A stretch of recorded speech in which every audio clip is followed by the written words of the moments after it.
On a school day like any other, Haruka, true to his routine, remains isolated at his desk, the typical loner.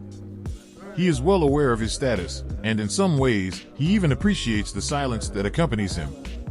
To him, it's far preferable to any interaction with his classmates, for whom he harbors overwhelming disdain. The classroom is divided into groups: the delinquents, the popular girls, the gym brothers, and, of course, the rest of the forgotten.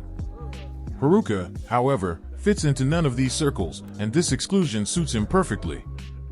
The time he gains by being alone allows him to dive into his books, a peaceful escape from the uninteresting reality around him. But, as tranquility rarely lasts, his moment of introspection is abruptly interrupted by a bright light that appears beneath his feet.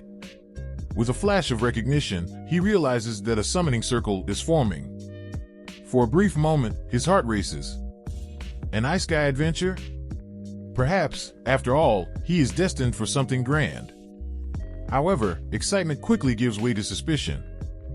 For a loner, he's receiving far too much attention. And if he's learned anything about ice guys, it's that things rarely end well for those who suddenly stand out without reason. A sense of panic begins to creep into his chest. Determined not to become yet another victim of this uncertain fate, especially before GTA 6 is released, Haruka acts quickly. With the portal still forming, he bolts toward the classroom door. However, his hopes are dashed when he finds the door sealed with magic. He pushes, pulls, punches, but nothing happens. The portal completes. His classmates start to disappear one by one, their bodies fading into thin air. Time is running out. In a last-ditch effort, Haruka tries a bold move. He climbs into the ceiling's ventilation ducts, hoping the summoning circle will lose sight of him. But just when he thinks he's escaped, the light pursues him, piercing through walls and ceilings. The inevitable happens. Haruka is pulled into another world. The sensation of failure and helplessness overwhelms him, and the bitter taste of defeat settles in. When Haruka opens his eyes, he expects to see an ice guy cliché, maybe a pompous king or a dazzling princess, begging for his help to save the kingdom. Instead, what he finds is a bald old man, pacing back and forth, agitated and visibly panicked. God, apparently. The nervous old man explains that he's already sent all of Haruka's classmates to the other world, but Haruka's escape attempt complicated everything, making his summoning a mistake. Now desperate, God needs to send him to the alternate world quickly before anyone discovers the fiasco. Haruka, who had thus far maintained a cynical air of resignation, begins to feel his patience wearing thin when God offers him abilities to help in this new world. But all the good abilities have already been chosen. What's left? Scraps. Skills so ridiculous they border on insulting, villager skills from Minecraft, gambling dice, magical contact lenses, and, to top it all off, a stick. And, as if the humiliation weren't enough, he's only allowed to pick a limited number of these mediocre abilities. Haruka's blood boils. He explodes, reprimanding the old god for putting him in such an absurd situation. However, God isn't about to tolerate the insolence of a mortal. He knows he messed up, but that doesn't mean he's going to let a cheeky teenager insult him. With a bored expression, he tells Haruka that, as compensation, he'll receive all the discarded skills. Without wanting to drag the conversation on any longer, he teleports Haruka to the other world instantly. Haruka crashes into reality with a thud. Sure, he has more skills than usual, but what good are they when he's been dropped directly into a dense, unfamiliar forest? He's never lived in the wild, and the lack of supplies makes him feel the creeping cold of vulnerability. However, as he scans the ground, he finds a bag, part of his villager skill. The bag allows him to store an infinite number of items. Inside, there are a few basic pieces of equipment. A small relief amid the desolation. After equipping himself, Haruka decides to check his stats. With the gambling dice in hand, he must roll them to determine his status points. The sense of uncertainty tightens in his stomach, but he has no choice. The dice roll on the ground, and he receives an M score. What does M mean? Unsure, he decides to allocate all the points to his luck stat. When he opens his status window, he sees that his luck is completely maxed out. A victory? Maybe. But instead of celebrating, Haruka sighs, lamenting not using the points on something more useful.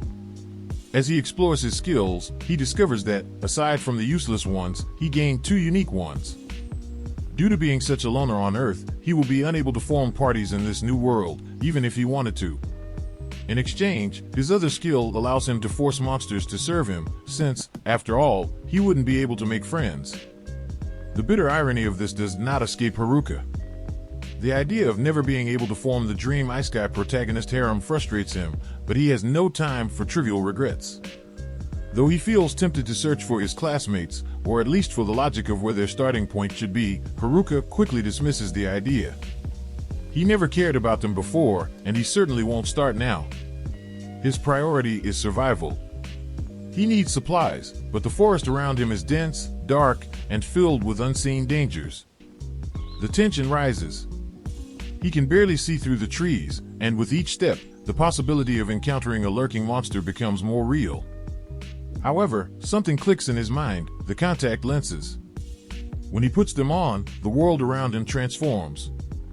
Suddenly, he can see details that were previously hidden, with the ability to assess his surroundings. Thanks to this newfound vision, he navigates the forest, finding safe mushrooms to eat and storing them in his villager bag. After quenching his thirst at a nearby river, something catches his attention. Between the shadows of the trees, a small cave reveals itself. Haruka, always cautious, mutters a silent prayer, fearing he'll find some monster lurking inside. However, upon exploring the interior, he realizes the cave is empty. The place is spacious and, to him, perfect for becoming his temporary base. With a relieved sigh, Haruka sets up his tent and lights a magic lantern, filling the cave with a soft, comforting glow. He then uses his temperature control magic to light a campfire, keeping himself warm. To his surprise, the simple use of his magic unlocks a new fire skill. Additionally, his constant vigilance against monsters grants him various detection skills. Though Haruka has acquired a handful of skills, his only attack technique remains a mere stick. He still needs to figure out how to protect himself effectively. The next morning, he awakens with a start, his heart racing as if sensing imminent danger. Stepping outside the tent, the tension in his shoulders eases as he realizes no monster attacked him during the night. He's safe, but thanks, ironically, to the skill items he had so thoroughly despised. However, escaping monsters doesn't mean escaping his other relentless adversary, hunger. Without hesitation, he pulls out a frying pan and starts frying some of the mushrooms he had gathered the day before. And, if you're wondering, yes, the frying pan was stored in his villager's bag, along with a complete set of kitchen knives and a portion of dried meat. So far, this bag has been his greatest asset, something Haruka can't help but question: what kind of villager prepared this stock so well? Fed, he knows he needs to decide what to do next. Haruka leaves the cave, his steps slow, reflecting on his next moves. The cave, while a temporary shelter, isn't enough. He needs a constant food source and, more urgently, effective measures to protect himself from the monsters inhabiting this unfamiliar land. Fortunately, with his magical contact lenses, finding food becomes relatively easy. Right away, he spots more mushrooms and some herbs. But the problem of the monsters continues to haunt his thoughts.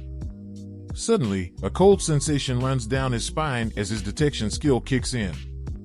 Something is approaching. Determined but cautious, he follows the sound until he discovers the source: goblins. Not one, but 2, and both stronger than him. Haruka feels panic rising. He thinks about running, but the harsh truth is that if he wants to survive in this forest, he'll eventually have to face them. This is a reality that can't be avoided. He takes a deep breath, determined to strike while he still has the element of surprise. Despite his doubts about the effectiveness of his staff, Haruka enchants it with magic, hoping it will work. To his surprise, the result is far better than expected. With a swift motion, he leaps out of the bushes and strikes one of the goblins directly on the head. The powerful, precise blow stuns the monster, and Haruka takes advantage of the moment to continue the attack. Each hit is fierce, relentless, until the goblin succumbs. One down. But the other is coming. The second goblin charges, but now Haruka is in sync with the rhythm of the battle. The monster's movements are slow, predictable.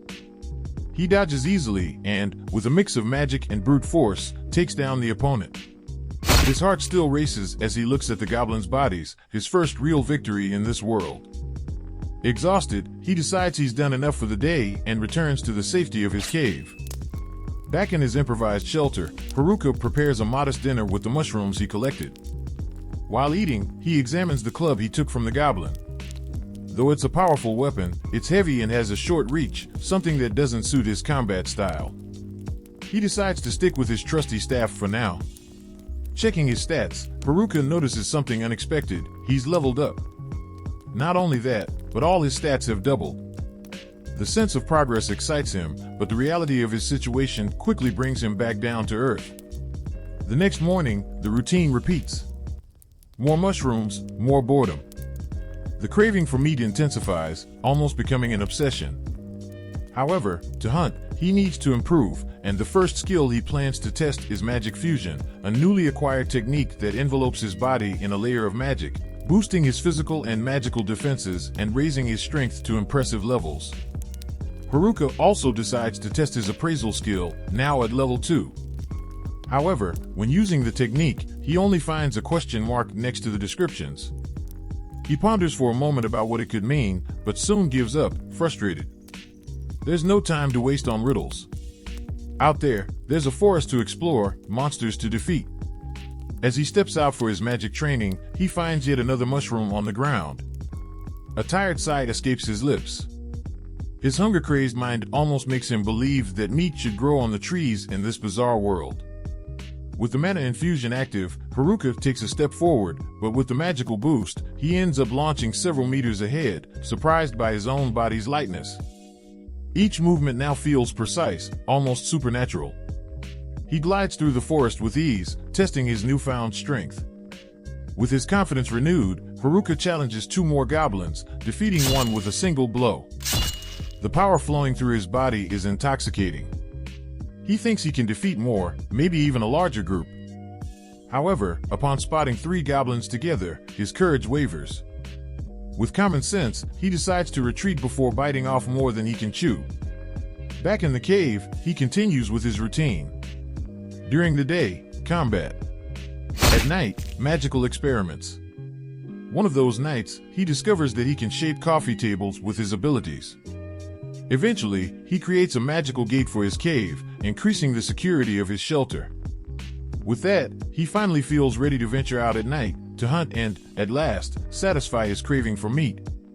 When he finally tracks down a rabbit, ready to savor his first meat meal in days, something in the distance catches his attention. His first thought is that more goblins are approaching, but upon closer observation, he realizes that fate has brought him something far more troublesome, his former classmates. The delinquents, the popular girls, the gym brothers, and even the nerds are there, scattered throughout the forest. Haruka hesitates. He hated being around them, but seeing them there, the sense of isolation becomes more real. He ponders for a brief moment, especially upon spotting the class representative, who had always been kind to him. Could he step out of his refuge and offer a simple hello? But soon, reason prevails. He has finally achieved the solitude he always longed for. A world without small talk, without the presence of people who annoyed him, without the pressure of social interactions. No, he won't ruin that. Resolved, Haruka chooses to ignore his classmates, opting for the path of solitude. He will conquer this world alone, with no one to interfere with his destiny. Well, this is just the first episode. It's a new anime of the season, so leave a like, subscribe, and activate the bell for the next part. Until next time.